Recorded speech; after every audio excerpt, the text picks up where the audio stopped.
बिस्मिल्लाहिर्रहमानिर्रहीम। वफाकी हुकूमत ने एक बार फिर अवाम पर बिजली गिरा दी है।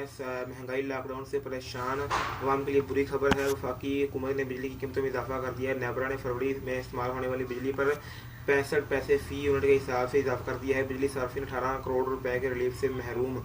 नेपरा में फरवरी की माहाना फेवर एडजस्टमेंट की दरख्वास्त पर समाअत हुई। नेपरा ने फरवरी के बिजली बिलों में 65 पैसे फी यूनिट महंगी करने की मंजूरी दे दी है। दरख्वास्त की समाअत चेयरमैन तौसीफ फारूकी की सरबराही में हुई। कीमत में इजाफे सार्फिन पर 4 अरब 59 करोड़ रुपए का इजाफी बोझ पड़ेगा। फरवरी में कम LNG मिलने के बायस सार्फिन को 21 करोड़ का रिलीफ भी नहीं मिल सका। इस तरह ज़्यादा बेहतर मैार वाले प्लाट्स को मुकम्मल इस्तेमाल न करने के बायस सार्फिन 18 करोड़ रुपए के रिलीफ से महरूम रहे। सार्फिन से फरवरी की फीवल एडजस्टमेंट अप्रैल के बिलों में वसूल की जाएगी।